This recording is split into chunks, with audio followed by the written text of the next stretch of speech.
Okay, so let's just crack this open. Hmm. I want you to picture a scenario that, well, I think a lot of us have probably been in this exact situation. Yeah, I'm sure we'd have. You're standing by the backyard fence, right? Right. Maybe you've got a coffee in hand, the sun is shining, and you're just chatting with a neighbor. Just a classic, quiet, suburban Saturday. Exactly. Casual, friendly. You're talking about, I don't know, lawn care or the weather. Right. But then the conversation pivots. It turns to kids and it turns to health. And suddenly the vibe just totally It changes. always does. Your neighbor, let's just call her Sarah, she drops a line that completely stops you in your tracks. She says she's decided not to vaccinate her son. Oh, yeah. Yeah. That is a heavy moment. It shifts the air immediately. It really does. And the thing is, it's not because she doesn't care. In fact, her reasoning is that she cares almost too much. Right. She's trying to protect him. Exactly. She looks right at you and says, I've done my research. And she tells you she's looked into, quote unquote, natural immunity. And she is genuinely convinced that letting her son get the illness naturally is just a better, stronger, more organic way for him to develop his immune system than, getting a shot. It's a really compelling narrative, isn't it? I mean, it appeals directly to that part of our brains that thinks natural equals pure and good, while medical or artificial equals risky or Right. Yeah. toxic. Right. It feels intuitive. It's like eating organic vegetables versus eating highly processed food. Exact. But here is the thing. Biology isn't a salad. Yeah. And that is the absolute mission of our deep dive today. We are not here to bash Sarah. No, definitely not. No judgment at all. We aren't here to judge parents who are just trying to navigate a really scary world. But we are here to do exactly what she said she did. We're going to look at the research. The actual research. Exactly, the actual research. Right. We're stripping away the blogs, the internet forums, and we're going straight to the source code. And we've got a stack of heavy hitters today, don't we? We really do. We're basing this entire conversation on established immunology textbooks. Things like Janeway's Immunobiology, which is basically the Bible for immunologists. The foundational stuff. Exactly. Along with massive epidemiological data sets from the CDC and the World Health Organization. And we've got some very specific, major peer-reviewed papers on the docket too, right? Like from the big medical I'll journals. do huge studies from the most rigorous medical journals out there. So our goal today is to answer one specific question. Is natural immunity actually better? Right. And specifically, does that logic hold up when we talk about the neighbor's real concern, which is HPV and cancer risk? Okay, so let's just start right at the beginning. Biology 101. Because I think people use this phrase natural immunity as a sort of buzzword. Hmm. But I want to know what's actually happening under the hood. Sure. When Sarah says she wants her son to get natural immunity, what is she basically asking his body to do? Okay, so if we open up the standard immunology texts and look at the actual mechanics, natural immunity is simply the protection that develops after you have already been infected by a pathogen. Okay. It's an entirely reactive process. So the virus, let's just use measles as an example. The measles virus breaks in. Right. The virus breaches the perimeter, it gets inside, and it starts hijacking your cells to replicate itself. Now, at this point, you do not have immunity yet. You just have an infection. You have an infection. But your immune system wakes up, looks around, and realizes, hey, we have a major problem here. So it calls in the troops. It calls in the heavy artillery. You basically have two main waves of defense. First, there's the innate immune system, and this system is just firing at absolutely everything. Just total chaos. Exactly, and that is why you feel so terrible. The fever, the inflammation, the aches, that is literally the war being fought on your own soil. Wow. Okay. Then the second wave comes in. The adaptive immune system kicks in. And this is the sniper team. The precision strike. Exactly. Your body produces highly specific antibodies to tag that exact virus, and it activates these things called cytotoxic T cells to hunt down and destroy the infected cells. Right. Eventually, assuming you survive and win the war, the virus is cleared out. But your body does something really smart. It leaves behind a security detail. The memory cells. Yes, memory B cells and memory T cells. And these guys hang around in your blood and your lymph nodes, sometimes for decades. Just waiting. Just waiting. Because they hold the mugshot of that specific virus. So if measles tries to break in again, say 5 years later, the security team recognizes it instantly and neutralizes it before it can even replicate. And that is natural immunity. That is natural immunity in a nutshell. Okay, so that's the natural path. And honestly, it sounds incredibly effective. It sounds robust. It is. Now, play devil's advocate for me for a second. How does the vaccine path differ from that? Yeah. Because Sarah's whole argument is that the vaccine is this cheat code. or a fake virgin that just isn't as good. And that right there is the fundamental misunderstanding of how this works. Because biologically, the mechanism for creating that memory is the exact same. Wait, really? The body doesn't know the difference? No, your B cells and your T cells, they do not have a concept of pharmaceutical versus organic. They don't know where the target came from. They only recognize protein structures, antigens. Okay. In natural immunity, the trigger is the live, replicating, dangerous pathogen actively destroying your cells. In vaccine immunity, the trigger is a simulation. A simulation. Break that down for me. What does the simulation look like? Well, depending on the vaccine, whether it's a weakened live virus, an inactivated one, or mRNA, we are essentially showing your immune system the mugshot without the actual criminal being in the room. Oh, that's it. We introduce a weakened version, or maybe just a single surface protein, or just the temporary instructions to make that protein. So it's basically like a fire drill versus a real fire. That is precisely what it is. In both cases, the alarm rings. In both cases, the firefighters, which are your immune cells, they rush out, they practice the exact same drill, they learn the layout of the building, and they remember exactly what to do. Right. But in the vaccine scenario, nothing actually burns down. Okay, but hold on. I'm going to push back a little bit here on behalf of our neighbor, Sarah. Go for it. Isn't there an argument to be made that enduring the real fire actually makes the firefighters tougher? Like, doesn't facing the full, live, wild virus give you a broader immunity than just seeing one tiny piece of it in a vaccine? That is a very sophisticated question.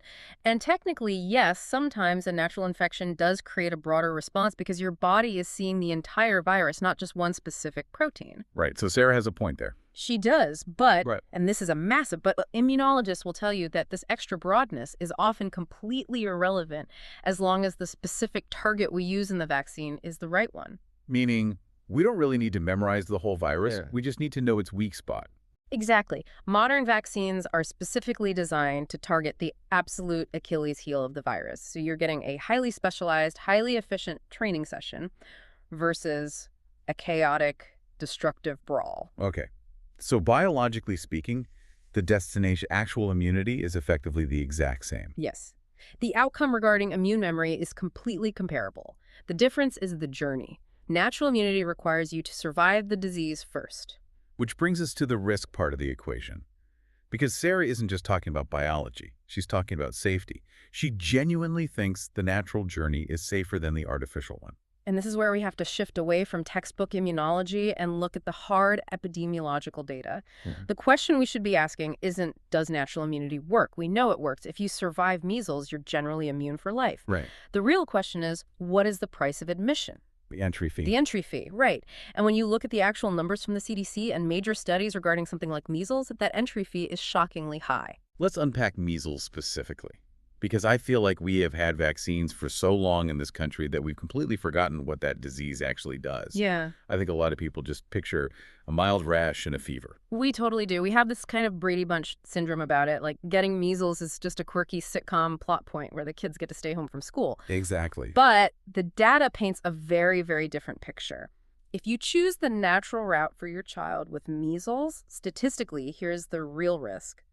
1 in 1,000 children will develop encephalitis. Encephalitis, that's brain swelling, right? It is the brain physically swelling against the inside of the skull. It is not just a bad headache. It can lead to severe convulsions, permanent deafness, and permanent intellectual disability. Wow. And it gets worse.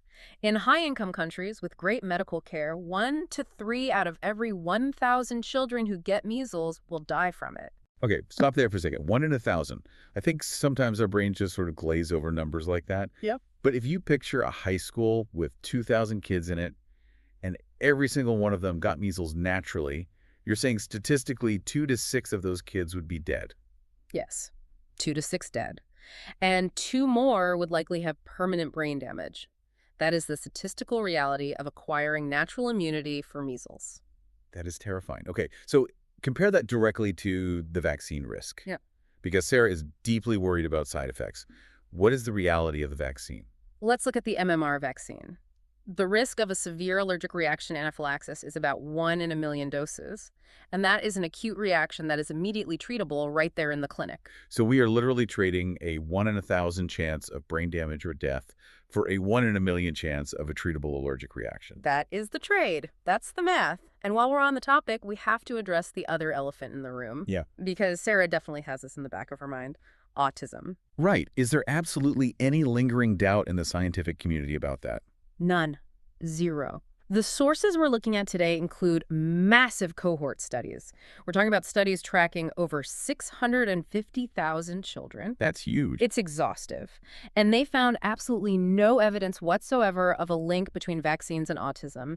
That hypothesis has been rigorously tested to destruction, and it has failed every single time. Okay, so for measles, the natural is safer argument is just objectively wrong. But what about something that's considered milder? Sarah might say, fine, measles is scary, I get that. Mm. But what about chickenpox? I had chickenpox as a kid, I was fine. Why on earth does my kid need a shot for that? And this is exactly what epidemiologists call survivorship bias. You survived it, you were fine, so you assume the disease itself is inherently benign. Right. But let's look at the actual public health reports regarding natural chickenpox infection.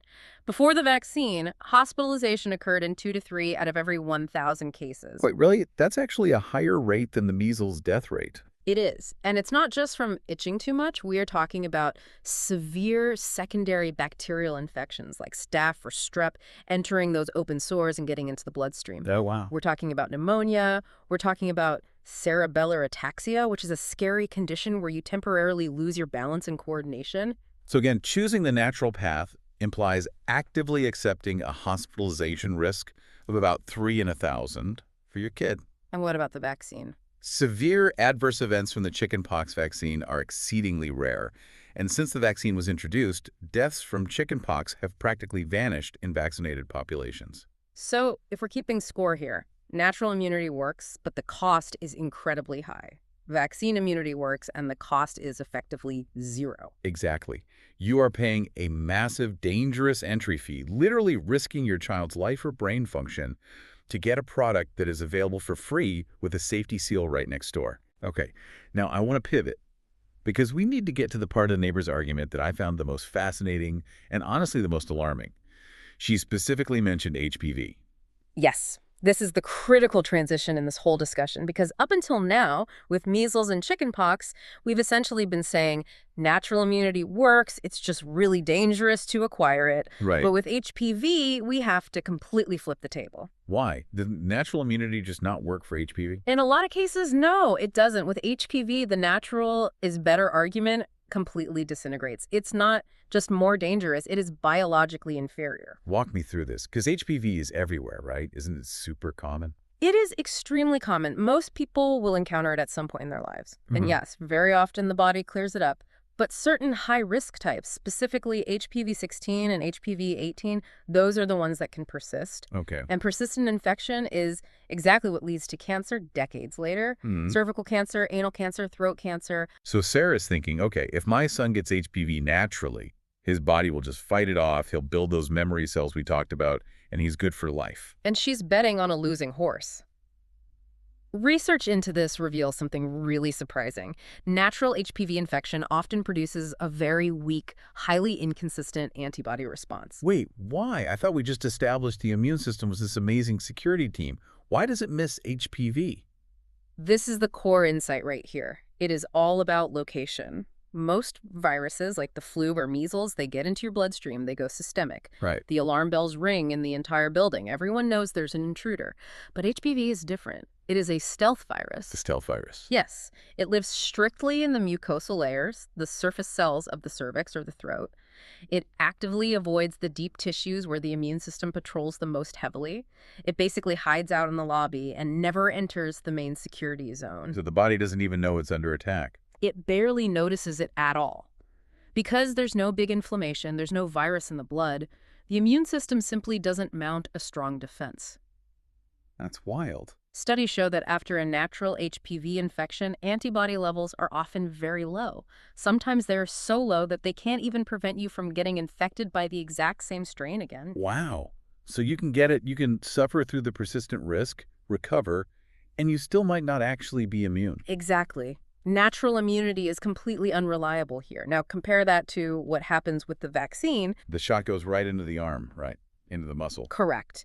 And that changes absolutely everything. We are taking the specific protein structure of the virus and injecting it directly into the muscle tissue, which is absolutely packed with immune cells. So you're forcing the interaction. We are bypassing the stealth mechanism entirely. We are essentially standing in the middle of the immune system's headquarters and shouting, "Here is the enemy!" through a megaphone. So the response must be huge. It's massive. The HPV vaccine produces antibody levels that are significantly higher, logarithmically higher than what you would ever get from a natural infection. So this is a clear case where the artificial version is objectively, biologically superior to the natural version. It's not even a contest. The vaccine creates this sort of super immunity that nature simply cannot replicate because nature doesn't trigger the alarm loud enough. And we have solid data on how effective this actually is in the real world. We have incredible data. Massive studies published in places like the New England Journal of Medicine show greater than 90% effectiveness in preventing cervical precancers. 90%. Over 90. And more recent data is already showing early evidence of a massive drop in actual cervical cancer rates in vaccinated populations. That is huge. So bringing this all the way back to Sarah at the fence.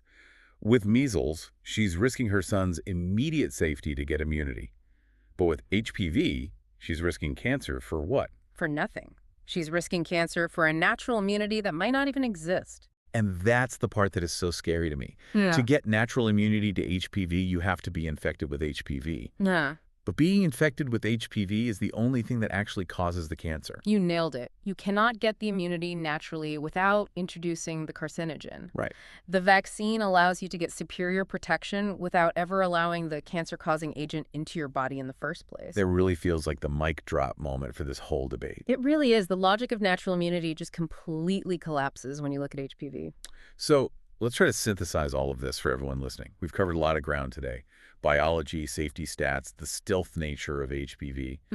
If we zoom out, how do we summarize this natural versus vaccine scorecard? I think the best way to look at it is as a menu of risks. For measles, natural immunity is durable. It lasts a long time, but the cost is incredibly high. Brain swelling, death, permanent disability. Right. The vaccine gives you the exact same durability, but with near zero risk. Then for HPV, natural immunity is totally unreliable and weak, and the cost is literal cancer. Yeah. The vaccine gives you vastly superior, highly durable protection, again, with near zero risk. It really seemed like the natural fallacy is doing a lot of heavy lifting for our neighbor here. The whole idea that because something occurs in nature, it's inherently optimized for our well-being. It is a complete fallacy. Nature isn't trying to keep us healthy. Nature's just trying to balance an ecosystem. And that ecosystem includes viruses that are desperately trying to survive and replicate inside of us. That makes sense. And you know, the immunology texts touch on this philosophical point too. From a strictly cellular standpoint, both paths stimulate the immune system naturally. Right. The antibodies your body makes are real in both cases. Exactly. The antibodies are 100% natural, whether they were triggered by a shot in the arm or a sneeze in the face. Vaccination is simply a technology that allows us to train that perfectly natural system in a controlled, incredibly safe environment. It's like the difference between learning how to fight by taking classes in a dojo with a master instructor versus learning to fight by just getting jumped in an alleyway at 2 in the morning. That is an incredibly vivid analogy. Yeah. But yes, that's exactly it. In both cases, you might learn how to throw a decent punch, but in the alley, you might get stabbed. Right. In the dojo, you go home safe. Why on earth would you choose the alley for your child? So bringing it back to the neighbor, Sarah, look, she loves her son. She wants him to be strong. She truly thinks she's doing the right thing for his immune system. And it is so important to acknowledge that she isn't the enemy here. She's just operating on a risk calculation that is missing the most important variables. She's completely missing the entry fee. And there's one last thing I want to touch on before we wrap up today. You mentioned earlier that with HPV, the risk timeline is fundamentally different than with childhood diseases. I think that's a really crucial psychological point for people to understand. It is. It's what we call the time lag That trap. time lag trap. Yeah. With measles, if you make the wrong bet on natural immunity, you know it in 2 weeks.